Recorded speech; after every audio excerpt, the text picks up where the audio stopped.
Ladies and gentlemen, welcome to an all new edition of the Grando Show. I'm your host. I am the one, the only, often imitated, never duplicated. It's the El Grando Show. Welcome everybody. I'm feeling thirsty today. I'm feeling kind of thirsty. Cheers. Salud everybody.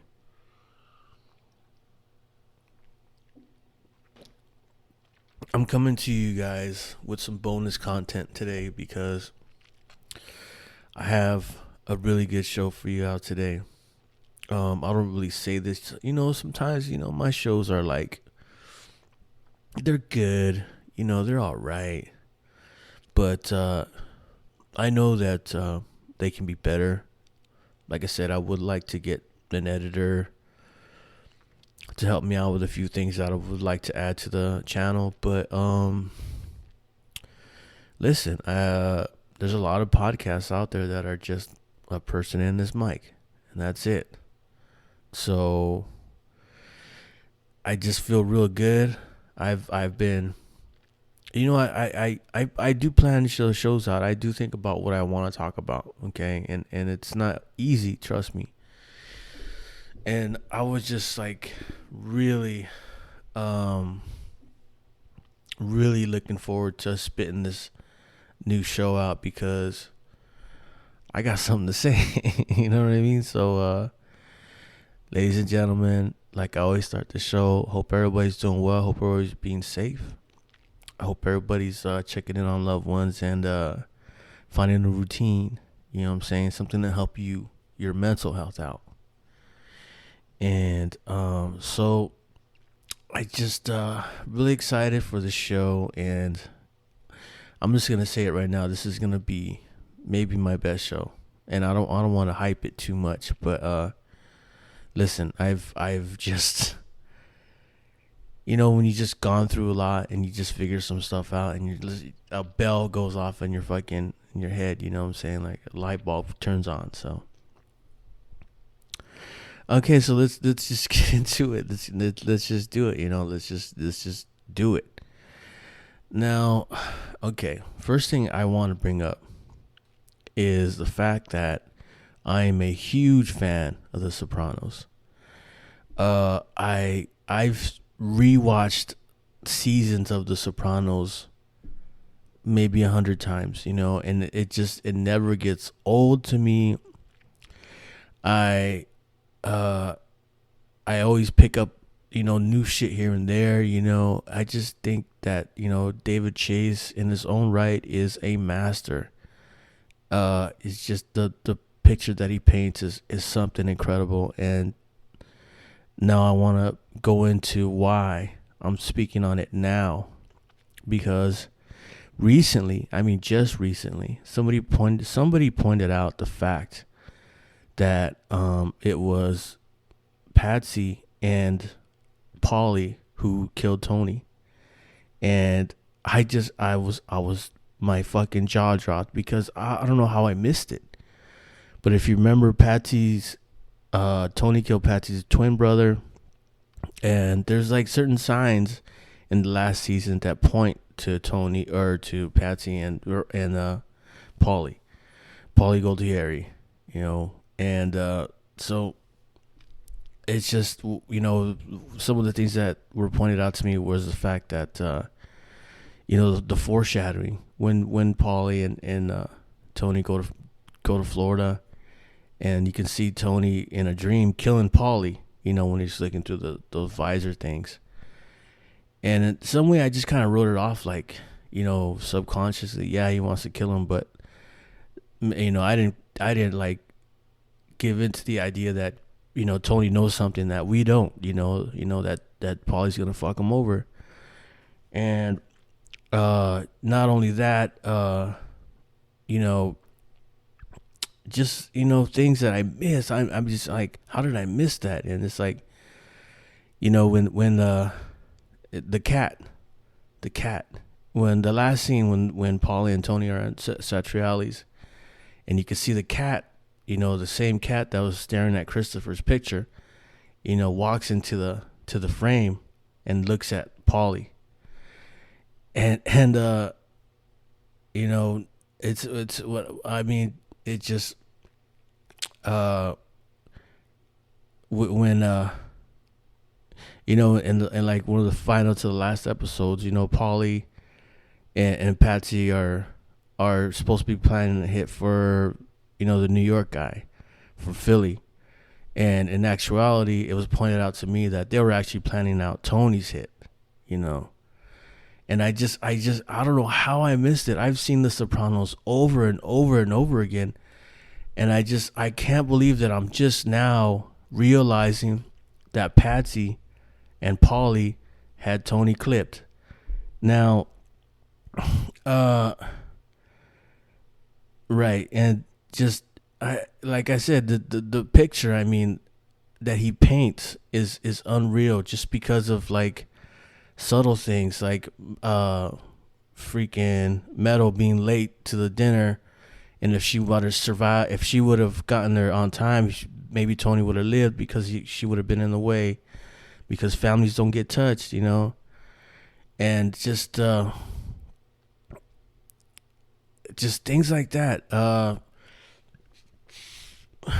I mean, Bobby got killed, Sylvia got killed, so there's nobody gonna oppose new management, right? And then when like in the last episode, when Paulie and Patsy are in the bathroom, right? Paulie turns to him and says, "Well, it's all yours, my friend." And you can see Patsy kind of lowering his head a little bit, and just things like that I didn't catch, and I'm like, how did I not catch that? And so yeah, the theory is that that Patsy takes over the crew, and him and Paulie, and there's just so many open loops though, that I mean, it's just like, in a better world, we would get like another, because honestly, that the Sopranos could have went on for a few more seasons if they really wanted to push it. But James Gandolfini meant so much to that series, and it's just a TV series. I understand that it's only TV and it's not real, but it's just something about that them, just it was just the right time for everybody to just kind of sit down and watch TV as a family, and kind of understand what these guys are going through, and in a in a perfect world, we're gonna get another movie where Carmela finds Furio, and maybe Meadow takes over the family, because she's like marrying Patsy's kid, and they're about to have a kid, and who knows. I mean, I think Carmine's still in play.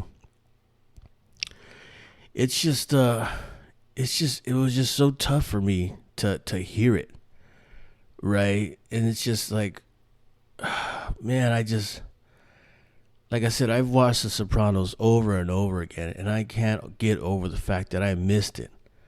Because in actuality, I didn't put two and two together, because Philly had already got killed, and that's why, like, Tony was going out to celebrate, right? And so there was no more need for it, and I just kind of figured that,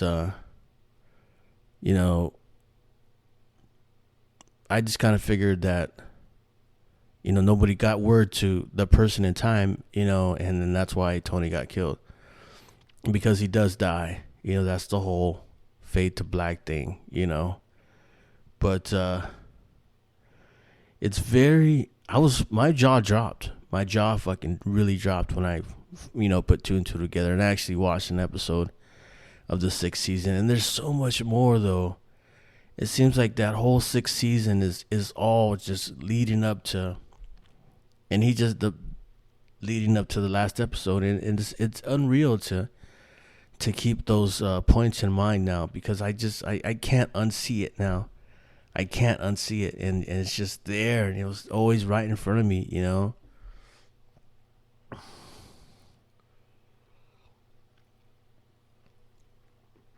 But it's amazing what you learn as you get older.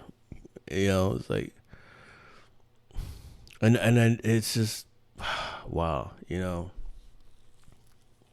maybe in some ways I didn't want to believe it because Polly's like still like a, you know, like a loyal dog almost. Come to find out that I mean, he was undermining Tony, for a long time with the Ginny Sack joke and all the rest of it. So maybe I didn't want to believe it, but it just goes to show you, it's like that world, you have blinders on, when you're watching it on TV, like it's just so raw, and you don't realize, that what's going on in reality versus what's happening in the TV. Reality is that these guys are fucking killers.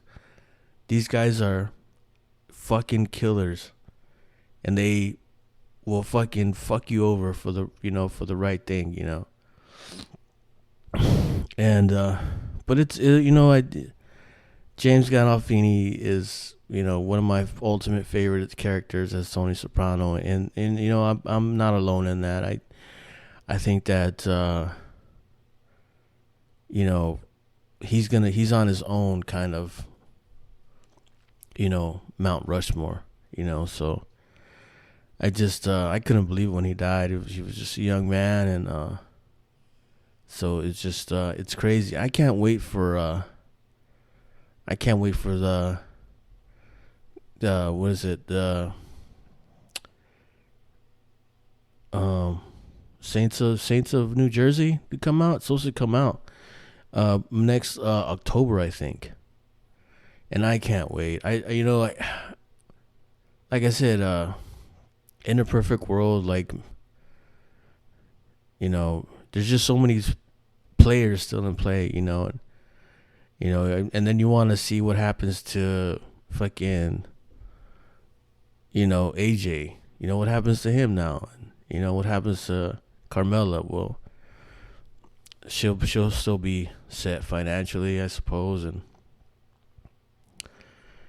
but I just those are storylines that I would want to hear about, and maybe somewhere down the line we'll get something,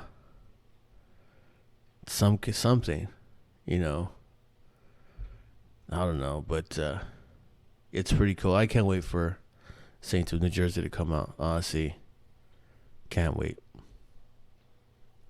Cheers, salud, everybody.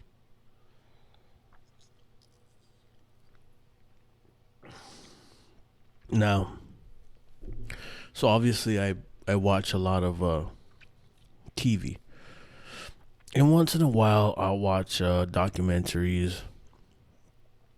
And so I was, again, the thing that I don't realize about Europe is that it has a lot of history.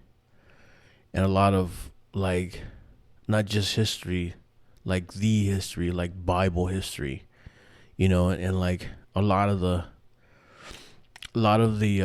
religious artifacts went to the biggest cities, or the ones that were trying to build power.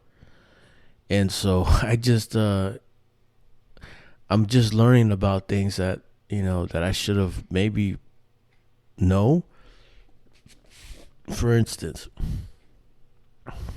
I did not know that the actual crown of thorns that Jesus wore on the cross was on display in Paris. And it was at a church that at the time was like 530 AD, when the king of France was wanting to bring Paris up, and so he wanted to get a relic. So he built the church specifically to house the crown. And it got moved to Notre Dame after the fact, and it's crazy. And it's a 2,000-year-old relic from the time of Jesus, and I couldn't believe it, because they showed pictures of it, and I was like, holy shit, that's it. And come to find out that that's not uncommon, especially in Europe. There's a lot of Europe European, cities they're very old, so they had access to things like that, like the bones of fucking Saint Mark, or that are in Venice. The I sometimes I forget about things like that, and I'm sure that people in Europe, they often forget about it too. Like they just live there and they don't really. It's not that they don't care. It's just like, well, fuck, Okay, good. Yeah, I'm sure they have a lot more shit to worry about than, relics from, the time of Jesus. It's just there's nothing like that over in America that I can think of, right? There's no shroud. There's no, the Church of Mary Magdalene in Scotland, right? And things like that. The trail from the Spanish Trail there up through France. I can't think of anything. I just know that all the altars have bones of saints in them. That's what I know. In the churches.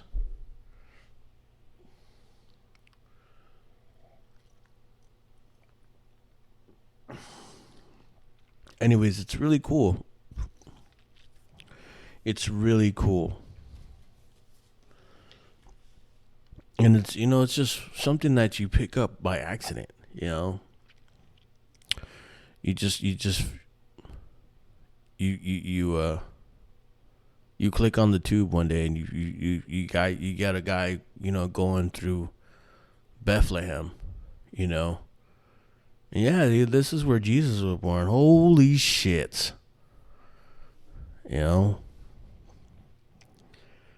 So, it's amazing. It's amazing. But I always love that shit. I love that shit. Seriously. I love,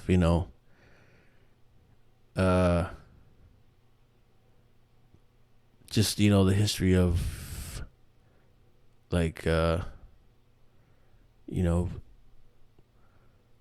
Vatican and things like that, those stories.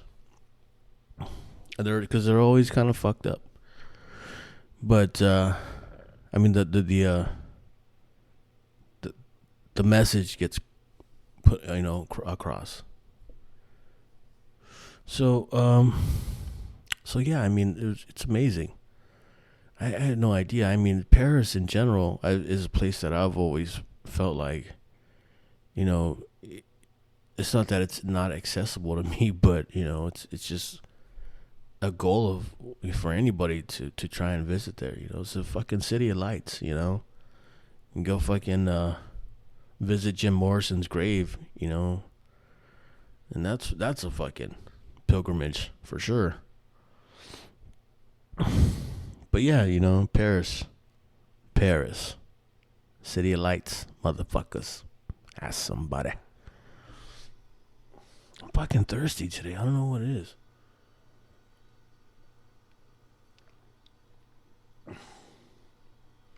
Special. Extra. Content. Yes.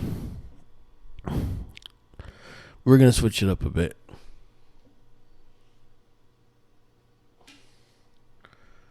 I feel like I'm buzzsawing through this episode.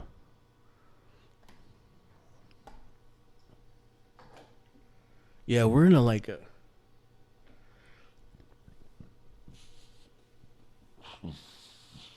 excuse me. We're like in a weird time right now with sports because the NBA is on a break. The MLB spring training, which is cool.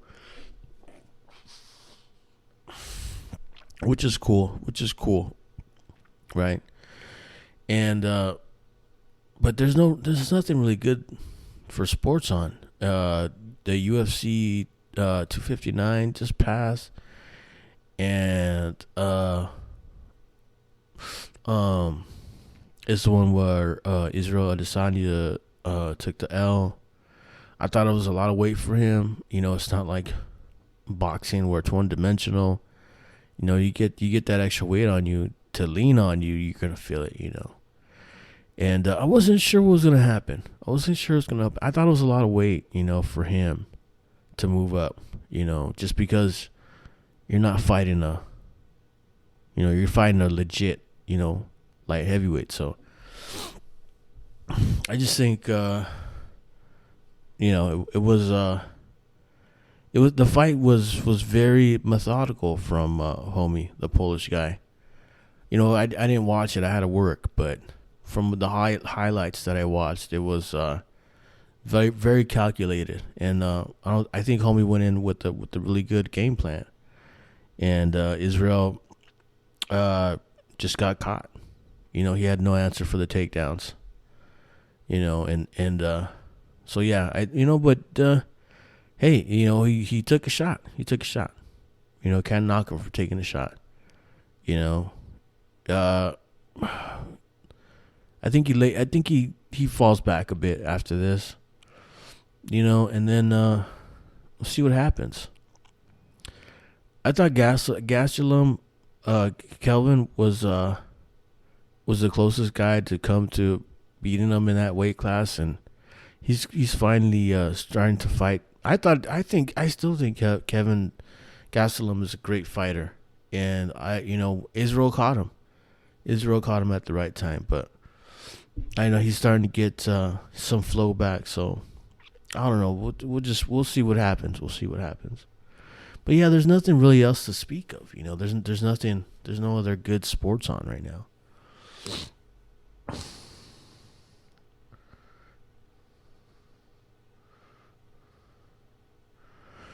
So yeah, so we're gonna. It's just a weird like in between phase we're in for sports right now. But the NBA is gonna ramp up pretty soon here. We're starting to get some better games. So we'll see what happens. Baseball is around the corner. Seems like there's definitely fans at the spring training games. So let's do it, man. It's I understand it's not easy for every city to open up for fans, but oh man, I'd love to see it. I would love to see it. And I don't see why we can't do it with the timeline that we're on, assuming that, we're supposed to get the vaccines and we're supposed to get them. So let's see how we get it. See how it goes.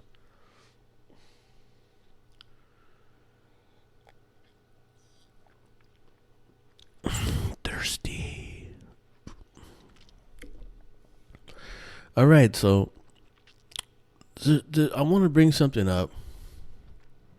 This is not a news segment. This is just something I want to bring up that I've been wanting to bring up for a while, and it's about me being a minority. Because here's the thing, right? I was born in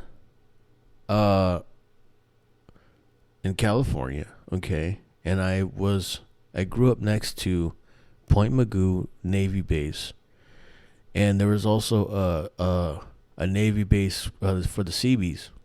The Seabees are a division of the Navy that they build a lot of shit, and they drink a lot, and they like to party. And so when I was in, all the way to elementary and junior high, I grew up around the Filipinos were the majorities. I grew up around a lot of Filipinos, and then there was Mexicans, and then there was a lot of different Asians, and then white people were minorities. Like I didn't find out I was a minority until I left. Got out into the world. And so it's still weird to me how some people just assume that that's the way things are every place you go to, Now, so yeah, I mean, I mean, I, I have, I'm Mexican, so I've been to Mexico for vacation. So, like you would hear stories of, you know, cousins who meet a black person for the first time, and it's like, and then I saw him, and he was a black guy.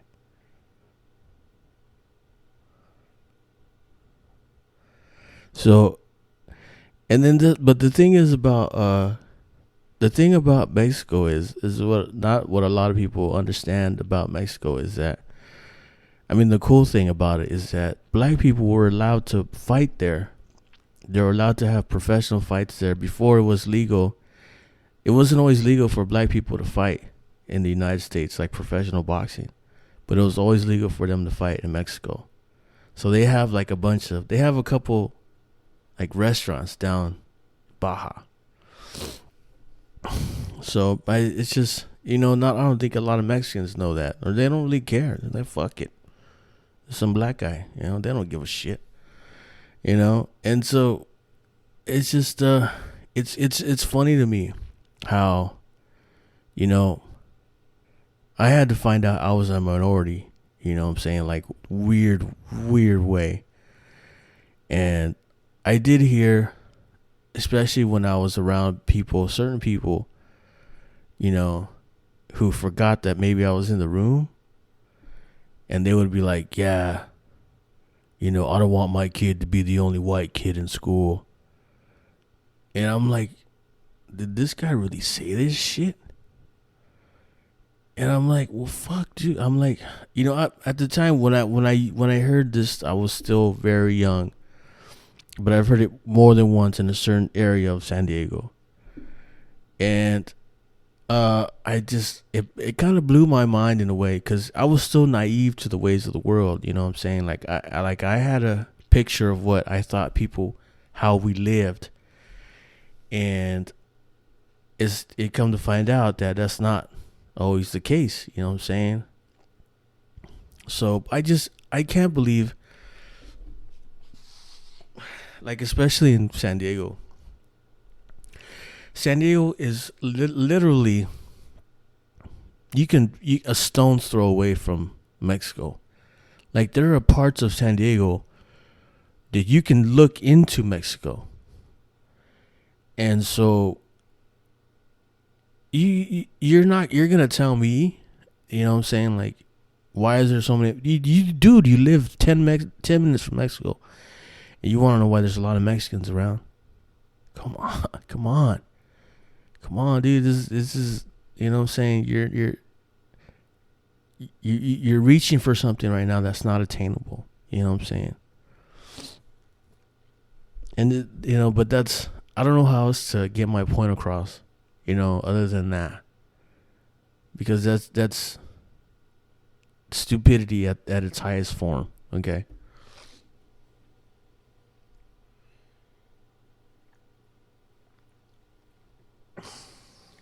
Yeah. Yep. Stupid people, I'm telling you. And so this is another thing that I wanted to bring up, is that there was a lot of talk, like, like I said, that I don't really like talking about things that I don't know, right? Like, I don't bring up social or political issues unless I know something about it, or I have something to comment on. I don't want to just say things just for the sake of saying it. So there's been a lot of talk about minimum wage increase, and there's been a lot of comparisons to, European minimum wage versus United States, blah, blah, blah. And so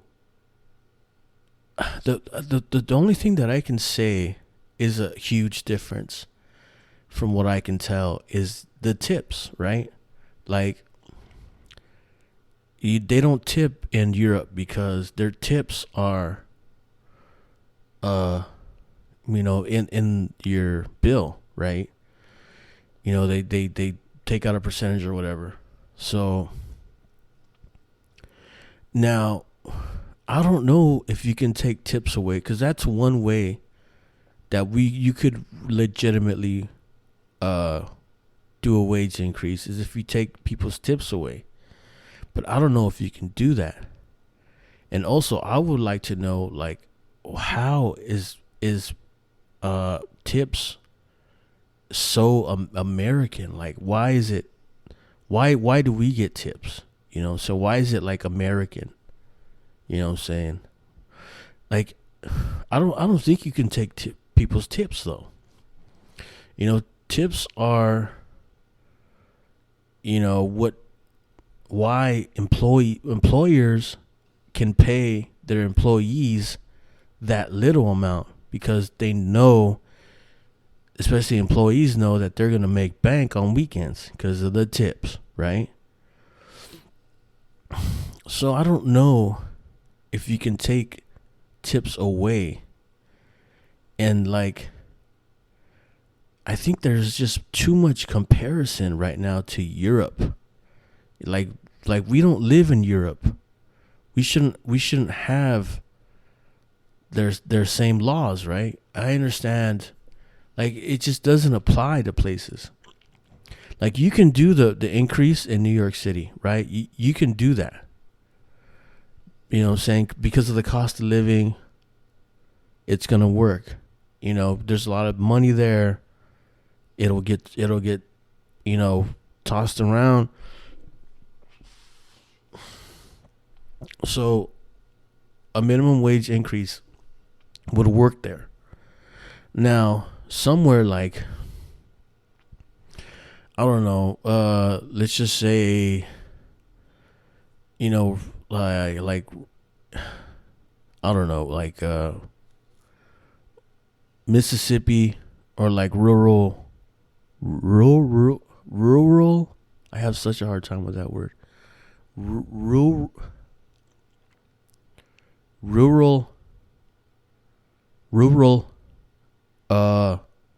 Mississippi or Alabama, poor places. It's not going to work, because employees aren't going to make any money, right? It's just like I said, the universal minimum wage increase will not work. You know what I'm saying?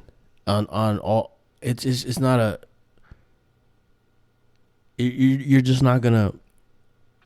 It's not gonna work for every place, but like I said, it might work in like places where there's a lot of money.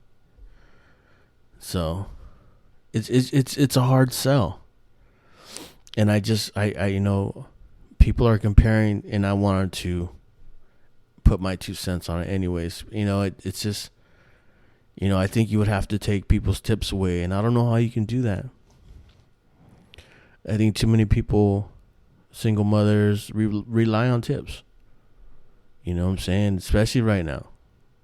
And you're not even getting full service right now, but people are stepping up anyways. And, and so like I said, I don't have a answer for that. What I will say is that what makes Europe and America different is the tips. You know what I'm saying? And just, if you're not union, things like that, so yeah. Thirsty.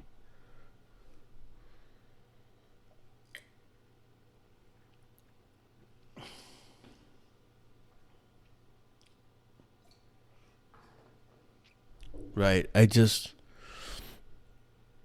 think there's a bigger issue right now. There's a bigger issue right now that we should be looking at, and it's healthcare. Because here's the thing, right? Here's the thing about healthcare, in my opinion. People who have it don't.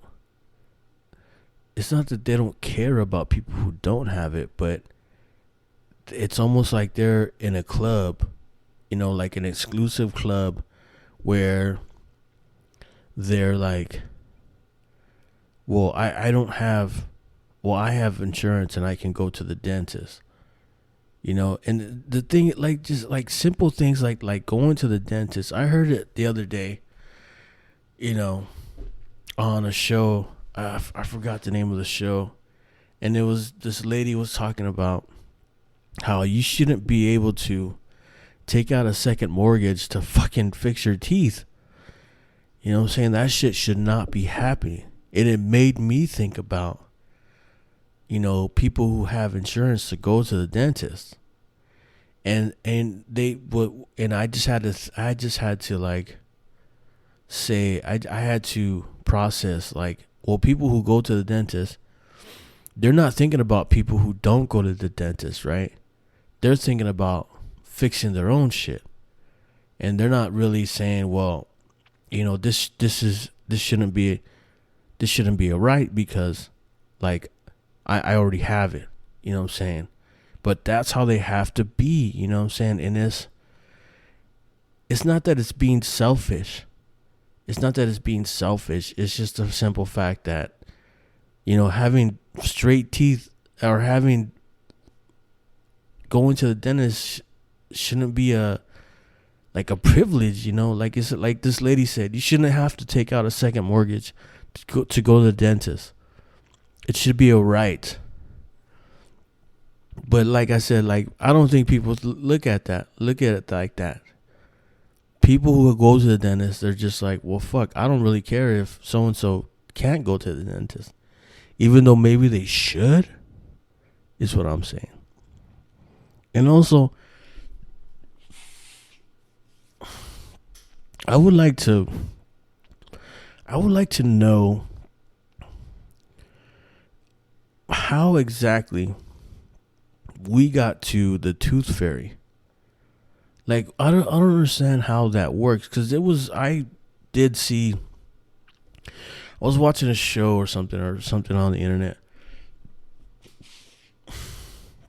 and they were talking about this little kid, and you put the tooth under your bed, and the tooth fairy will come and give you $1. Say, what?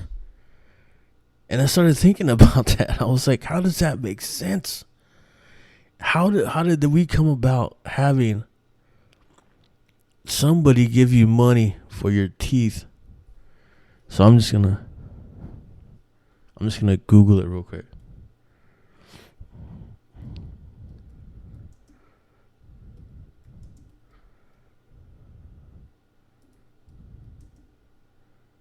Origins of the Tooth Fairy.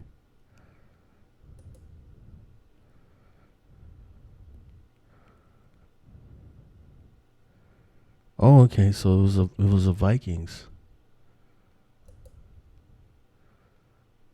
Wow, I didn't know that.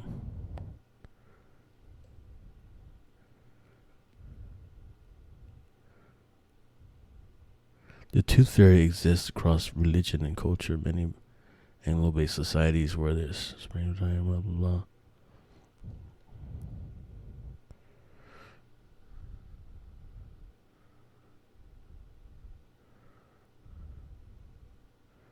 It was buried to spare the child from hardships in the next life. Early Norse and European traditions suggest that when a child lost a baby tooth, it was buried to spare the child from the hardships of the next life. Wow. A tradition of the Tanfei or tooth fee originated in Europe for a child's first tooth, and Vikings used children's teeth and other items from their children to bring them good luck in battle.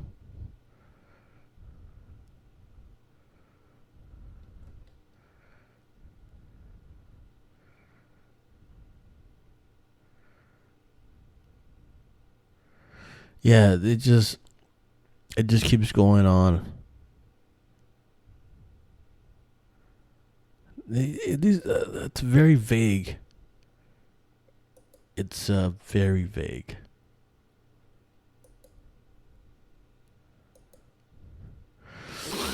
I don't know.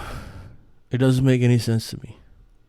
Why should a kid get $1 for her tooth? I don't know. But that's the way it is.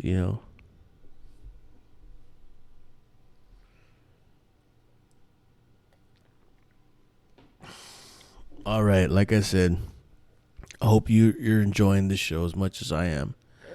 Now, I'm going to wrap it up. But before I do, I'm going to leave you with my top 5 list. So my top 5 list, okay? I'm not a rocket scientist or like a scholar. There's no scientific reason for my list. This list is my opinion and mine alone. You might have different opinions on it. Hey, that's you. That's you. This list is very personal to me. But I think it's one of my best lists thus far. So, ladies and gentlemen, my top 5 words for my top 5 slang words for testicles. I mean, just, off the top of your head, how many slang words can you use for testicles? There's probably a lot. Okay, there's a lot.